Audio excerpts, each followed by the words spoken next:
Yeah, Stanford Eng102, Zeno Brown, Big Scissor, Slick Scholar, moving sounds like the canned knowledge, and that's power. Hey, we doing this video today on automation in the health industry. This my final class project for English 102. Shout out my professor, Poland. Automation in the health industry.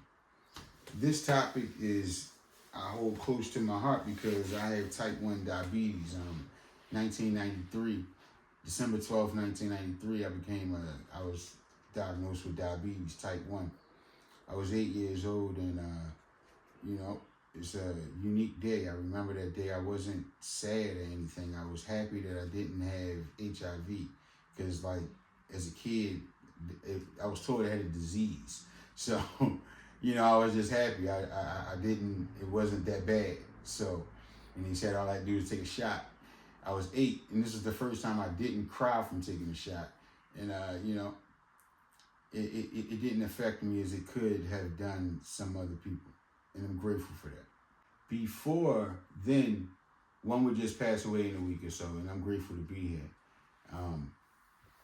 Grateful for my divine feminine reflection as well. She's a dialysis nurse, which is another part of the health industry field. They use a lot of automation, and we very much grateful for the dialysis machines that cycles people blood every day and keep them alive way longer than what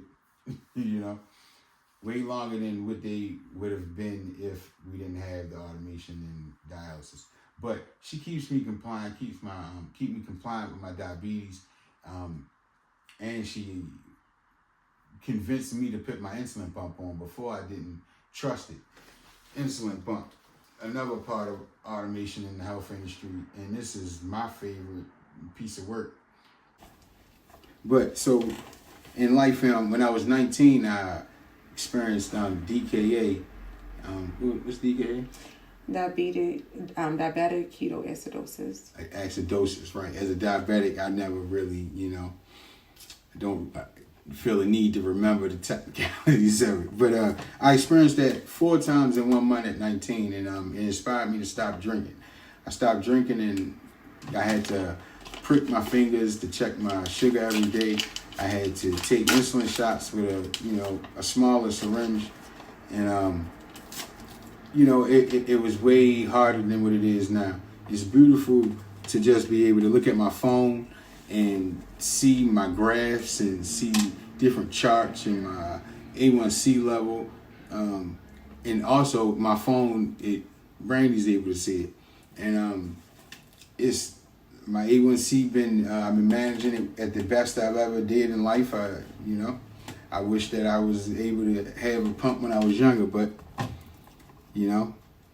So with my insulin pump, I don't have to draw up insulin and give myself shots. I can just draw up about 250, maybe even 300 cc's of insulin and put it into this cartridge. Get it all hooked up to my body, and I just go into it. I type in however much insulin I want to take, and it gives it to me. It gives me insulin even when I don't put it in there. It can tell when my blood sugar is rising, and it start giving me insulin. This really saved my life, and it prevented DKA, diabetes, ketone acid. Forgot, but my divine reflection should remember. It prevents that, trips to the hospital, less, hypersemia experiences. But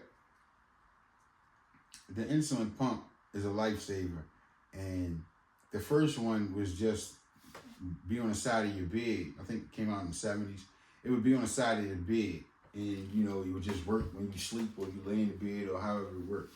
But now you just wear it on your hip, connect it to your body, and just go on with your day. I never take it off only when I get in the shower or get into water. grateful for the insulin pump.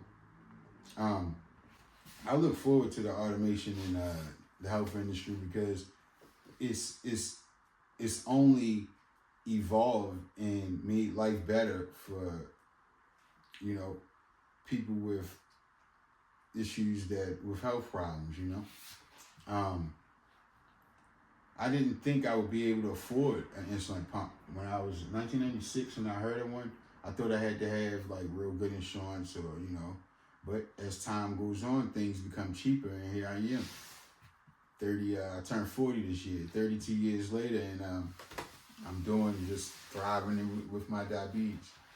And I don't have any apprehensiveness towards automation in the future because in Japan they have robots, waiters at restaurants being operated by disabled people, you know, and I really like that. I like that, you know, they're intentional with just giving disabled people a job, a purpose in society.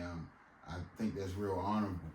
I believe that scientists have good intent to make things better for people. It's not always about money or trying to take people's jobs or anything. In an article, they say the World Economic Forum says 2025, this year, there's be 12 million more jobs made than destroyed by automation in the health industry. And I think that's a cool fact. The AI monitoring in hospitals, a lot of time and money is wasted on just simply monitoring people, checking up on them. And if we had machines that could just read their face and, you know, diagnose them just on the visual, you know,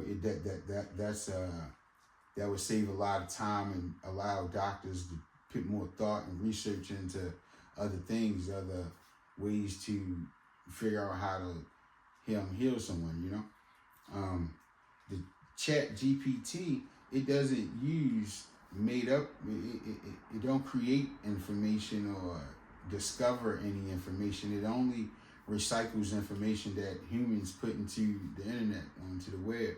And I think we don't have anything worried about, you know, them trying to take over anything or take over the world because, you know, it's just like recycled information. And I think they do a good job at, you know, making sure that they don't take over the world, that the machines don't start to think for themselves. But like I said, grand gratitude to Insulin and all of the automation in the health industry. I have only positive visions and expectations for the future and the evolution of automation in the health industry. That was Sugar Free Knowledge with Zeno Brown, the Slick Scholar, moving sounds that became knowledge. And yes, that's power.